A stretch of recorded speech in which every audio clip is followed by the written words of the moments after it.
Hi friends, నేను మీ Rajeshwari. Welcome back to our channel. ఓం శ్రీ వారాహి దేవి అయి నమః.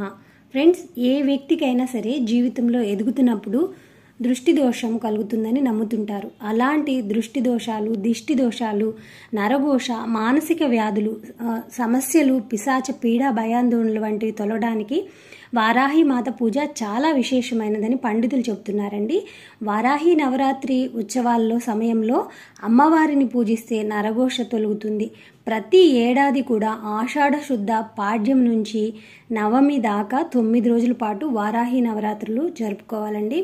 ఈ వారాహి నవరాత్రులు చాలా చాలా విశేషమైనవి. వీటిని గుప్త నవరాత్రులు అని కూడా అంటూ ఉంటారు. ఆ వారాహి అమ్మని పూజించడం చాలా చాలా విశేషమైనది. ఇప్పటికే మీ అందరికీ తెలుసు వారాహి నవరాత్రులు ఎప్పుడు స్టార్ట్ అవుతున్నాయో, ఆ వారాహి తల్లి విశిష్టత ఏంటో ఈ వీడియోలో తెలుసుకుందామండి. వారాహి నవరాత్రులు ఈ ఏడాది 2025 సంవత్సరంలో జూన్ 26 నుంచి జూలై 4 వరకు ఉన్నాయండి.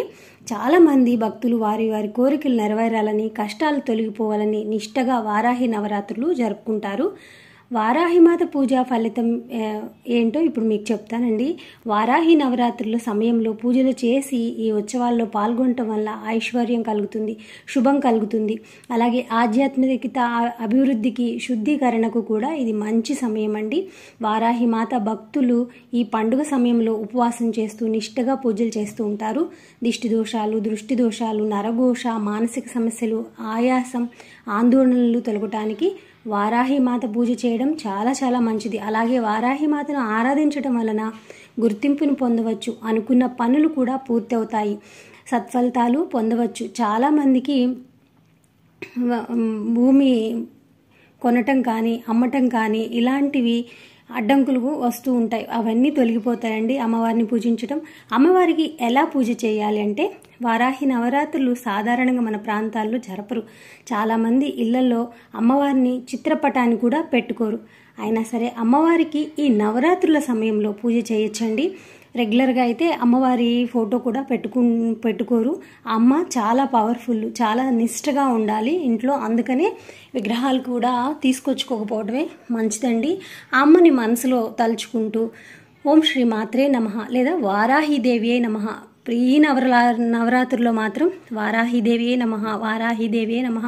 మీకు ఎటువంటి మంత్రాలు రాకపోయినా అమ్మను తలుచుకుంటూ మనసులో శ్రద్ధగా ఈ 9 రోజులు కూడా నిష్టగా, అంటే ఇంట్లో ఎటువంటి నీసు లేకుండా శుభ్రమైన వస్త్రాలు ధరిస్తూ, అంటే ఉతికిన బట్టలనే రోజు ధరించాలి. అమ్మ పూజ మాత్రం సాయంత్రం సమయంలో చేయాలండి. 6 నుంచి 9 లోపు పూజ చేసుకోండి. ఉదయం అయితే చక్కగా ఇంటి ముందు రంగవల్లికలు వేసుకొని గడపకి పసుపు రాసి బొట్టు పెట్టి ఇక తోరణాలు కట్టుకోండి. ఈ 9 రోజులు తలస్నానం చేయాలనేది ఏమీ లేదు. మొదటి రోజు మీరు తలస్నానం చేసుకుని నిష్టగా మొదలు పెట్టండి. ఇక ఇంట్లో కూడా పవిత్రంగా ఉండాలి. ఇక పిల్లల్ని కొట్టడం, అరవటం చేయొద్దు. మౌనం వహిస్తూ ఓం శ్రీ వారాహి మాత, ఆ మాతను ప్రతి నిత్యం తలుచుకుంటూ ఉండాలి.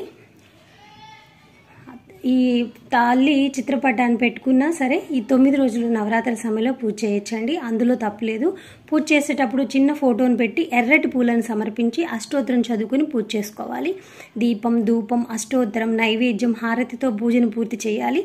సులభంగా పూజ చేసిన అమ్మవారికి ఏదైనా ప్రసాదాన్ని తప్పకుండా నివేదన చేయాలండి. అమ్మవారు ఉగ్రస్వరూపిణి కనుక పానకం, వడపప్పు తప్పక పెట్టండి. పులగం, పాయసం ఇలా ఎవరికి నచ్చినట్టు వాళ్ళు పెడుతుంటారు. పండ్లు కూడా నైవేద్యంగా సమర్పించవచ్చు. సులభంగా మంచిగా 9 రోజులు అమ్మవారికి పూజ చేసుకొని నివేదన చేయొచ్చు. ప్రాణప్రతిష్ఠ చేయకుండా పైన చెప్పినట్లుగా పూజ చేయొచ్చండి. నవరాత్రులు పూర్తయిన తర్వాత 9వ రోజు కానీ 10వ రోజు కానీ అమ్మవారి చిత్రపటాన్ని మీరు చక్కగా మళ్ళీ తీసేసి ఎప్పుడైనా పూజ చేసేటప్పుడు ఆ పటాన్ని వాడుకోవచ్చు. ఒక పక్కన పెట్టేసుకోండి. ఇలా చక్కగా మీరు నిష్టగా అమ్మవారిని పూజ చేసుకోండి.